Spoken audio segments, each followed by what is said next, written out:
En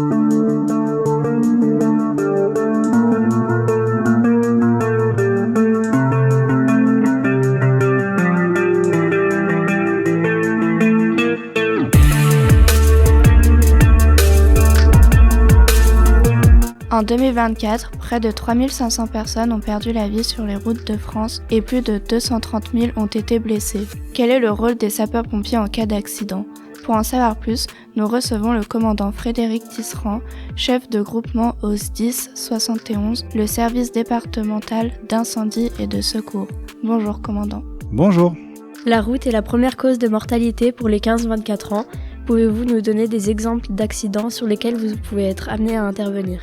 Merci à Radio Aléo et au Collège Condorcet de m'accueillir au nom du service départemental d'incendie et de secours de Saône-et-Loire, donc des sapeurs-pompiers de Saône-et-Loire. Alors votre question, en fait, c'est tout type d'accident. Ça peut être un accident d'une personne contre un deux roues, un accident de trottinette, ça peut être un accident d'un scooter, d'une petite moto de 50 cm3. Donc je parle de ça parce que vous êtes plutôt le public concerné par ça. Après, ça peut être un choc entre plusieurs véhicules léger, entre un piéton et une voiture, un piéton et un bus, enfin voilà, il y a tout type d'accidents de la route. Puis après, dans les cas les plus graves, quand on a des fortes cinétiques, donc dès lors qu'on sort un petit peu d'une zone urbaine, on va avoir des exemples d'accidents un peu plus graves, puisqu'on va avoir des véhicules qui circulent plus rapidement. Voilà, donc dès qu'ils se heurtent, forcément, les conséquences pour les blessés vont être plus dramatiques. Alors on a aussi des personnes qui peuvent être piégées ou incarcérées. Incarcérées, c'est quand les personnes sont un petit peu coincés dans leur véhicule à cause de la déformation du véhicule et ça nous permet plus d'ouvrir la porte, ça nous permet plus d'accéder à la victime. Là, on sera obligé de désincarcérer la personne. Et puis après, parfois, il faut faire appel à des moyens encore un peu plus lourds parce que le véhicule peut prendre feu, etc. Donc, il y a des exemples d'accidents. Il y en a autant que de situations sur la voie publique qui concernent une personne blessée suite à un heurt, quel qu'il soit. Voilà. En cas d'accident, les sapeurs-pompiers ont un rôle central car ils sont formés pour intervenir rapidement, gérer la sécurité et soigner les victimes. Quelle qualité faut-il pour être efficace ?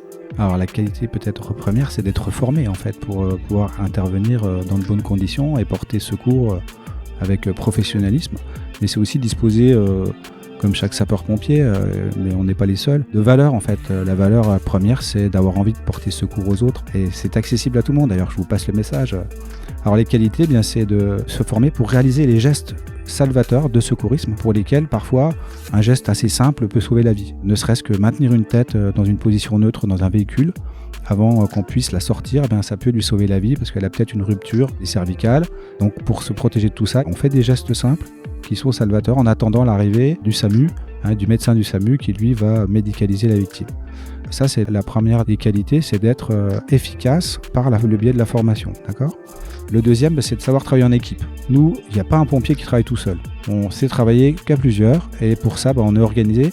Encore une fois, on s'entraîne. On travaille en équipe pour déjà, d'une part, il y a plusieurs actions à faire en même temps et simultanément et puis on a tous notre rôle à jouer. Après, on travaille en équipe aussi avec d'autres services, les gendarmes, le SAMU, la police. Donc cette qualité, c'est aussi la qualité d'écoute avec les autres services. C'est pas toujours évident, on n'a pas le même uniforme, mais pour autant, on doit avoir cette qualité de savoir travailler avec les autres services au profit de la victime ou des victimes. Voilà, donc ça, c'est pas toujours non plus le plus évident.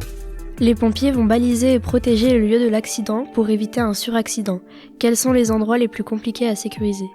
Alors en Saône-et-Loire, on n'est pas trop concerné par les zones de montagne, j'ai envie de dire. Parce que dans ma carrière, j'ai pu servir d'autres départements de montagne. Et là, c'est un peu compliqué, effectivement, de baliser un accident. Parce que voilà, avec les courbes et les virages, c'est pas évident de se faire voir longtemps avant l'accident.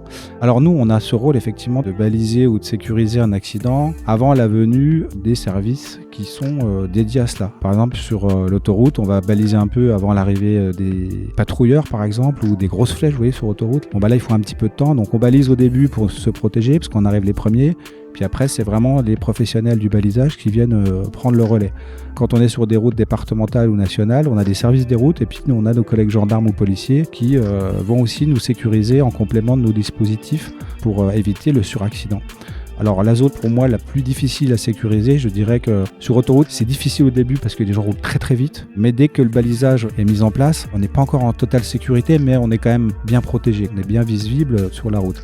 Après, dans les endroits les plus difficiles à baliser, c'est les endroits où il y a des courbes. Il faut prévenir bien en amont et où ça roule vite, quoi. C'est très compliqué, là où ça roule vite et en plus qu'on voit pas ce qui se passe à plus d'une centaine de mètres, là c'est dangereux pour nous. Ouais. Donc il faut baliser bien en amont. Mais j'ai envie de dire que le balisage, dès lors qu'il y a des voitures qui circulent, c'est toujours dangereux. Il faut jamais se croire en sécurité et il faut jamais sortir de la zone sécurisée. Parfois, vous pouvez être amené à découper la carrosserie d'un véhicule pour sortir une victime. Comment faites-vous ? Oui, effectivement, comme je disais tout à l'heure, des fois le véhicule est tellement déformé ou tout simplement parce que les organes de sécurité sont déclenchés, on n'arrive plus à ouvrir le véhicule. Il faut qu'on prenne de l'outillage qui nous permet de désincarcérer la personne de son véhicule pour pouvoir la prendre en charge et l'amener à l'hôpital. On utilise des outils qui sont très très puissants. On a une pince, c'est un peu comme une paire de ciseaux, mais avec une capacité de coupe extrêmement importante. Les outils qu'on utilise, soit ils sont sur batterie, c'est-à-dire ils sont autonomes, on a des batteries assez puissantes, soit ils sont sous pression hydraulique, voilà, avec des câbles, et on a un petit moteur qui met sous pression de l'huile hydraulique qui nous permet d'avoir une puissance dans les mâchoires des outils qui sont importants. Donc on a 3 outils principaux. On a donc une cisaille, donc c'est ce que je vous disais, c'est le ciseau là. On a un écarteur, donc ça permet d'écarter la tôle. Et puis on a des vérins. Les vérins, ça va nous permettre de lever par exemple l'avant ou le volant du véhicule. Voilà, on va écarter pour faire de la place et pouvoir sortir, faire une possible sortie de la victime. Et en fonction de comment se situe le véhicule, on a aussi toute une logistique de calage du véhicule. Parce que quand on arrive, soit le véhicule est sur 4 roues, soit il est sur le côté, soit il est sur le toit. Donc voilà, on a tous les outils qui vont bien pour caler le véhicule, peu importe dans quel état il se trouve et dans quelle position il se trouve. Le calage du véhicule, c'est important et c'est la première des choses qu'on fera en arrivant avant même de découper le véhicule. En quoi les interventions durant lesquelles vous êtes amené à secourir des enfants peuvent être plus compliquées à gérer ? Alors votre question, elle est basée sur l'émotion en fait, tout simplement. Quand il y a des enfants, forcément il y a un contexte souvent compliqué, puisque un enfant, s'il a un accident de voiture, c'est que les parents sont pas loin. Donc imaginez les parents, quand ils voient leur enfant accidenté, c'est toujours difficile. Ça va être un contexte parfois même dramatique en fonction de la nature des blessures de l'enfant. C'est l'émotion aussi qui ressort parce qu'on peut aussi, nous, sapeurs-pompiers, un peu personnaliser. Par exemple, moi j'ai un enfant de 16 ans et une de 8 ans. Si je suis en présence d'une enfant de 8 ans qui est gravement blessée, ça va me faire penser à mon propre enfant. Vous voyez ce que je veux dire ? Je vais personnaliser la situation. Et donc ça peut... Alors ça n'empêche pas que je fasse mon rôle de sapeur-pompier sur place, mais par contre après ça va être un petit peu compliqué. Donc le contexte familial c'est compliqué, la personnalisation elle est possible, puis après au-delà de ça, c'est la société qui est marquée. Voilà, quand on voit des enfants qui décèdent sur des accidents de la route, voilà, on le tolère pas, c'est pas quelque chose qu'on accepte facilement, et je pense que vous pouvez me comprendre. Donc voilà, moi dans ma carrière j'ai dû subir, je dis bien subir parce que c'est jamais évident, plusieurs accidents mortels avec des jeunes personnes, parfois même plusieurs jeunes dans le même accident.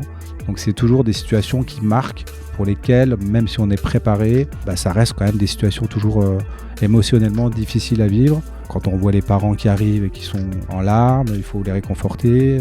Tout ce contexte est un peu pesant, tout simplement émotionnellement. En cas d'accident, vous effectuez les premiers soins. Pouvez-vous nous expliquer pourquoi chaque minute peut compter ?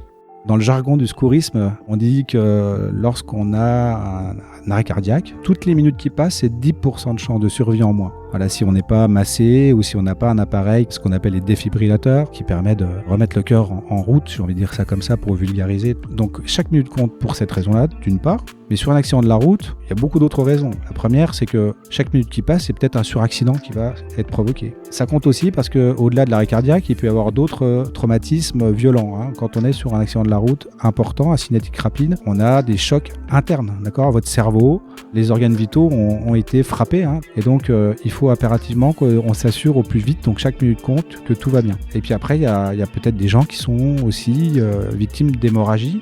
Donc là, il faut qu'on intervienne au plus vite, sinon vous imaginez assez aisément que la vie des victimes sera peut-être menacée et peut-être irrémédiablement menacée. Donc voilà, chaque minute compte effectivement pour toutes ces raisons. Il y en a d'autres, mais c'est les raisons principales. Vous transportez les victimes à l'hôpital. Arrivez-vous parfois à prendre des nouvelles des personnes que vous avez sauvées ? On ne le fait pas en général. On reste dans l'action et puis après on essaie de justement pas personnaliser les situations. Alors parfois on apprend dans la presse le lendemain ou si on retourne à l'hôpital le même jour, on apprend par l'équipe soignante que ça s'est bien passé ou au contraire ça s'est aggravé. Mais on ne va pas aller à la recherche d'une part parce qu'on n'en a pas le droit. Ça fait partie de la vie privée, du secret médical. Et nous, une fois qu'on a, entre guillemets, transmis la victime aux équipes soignantes des hôpitaux, on n'a plus le droit en fait de savoir ce qui se passe. Voilà. Ça rentre dans le cadre de la vie privée et du secret médical. Mais parfois on apprend, donc on aime bien savoir quand ça va bien. Et puis parfois malheureusement on apprend que ça s'est aggravé. Puis souvent on le lit aussi dans la presse le lendemain. On essaye de pas trop s'attacher à savoir ce qui s'est passé après coup. Merci beaucoup au commandant Frédéric Tisserand, chef de groupement au SDIS 71, d'avoir répondu à nos questions.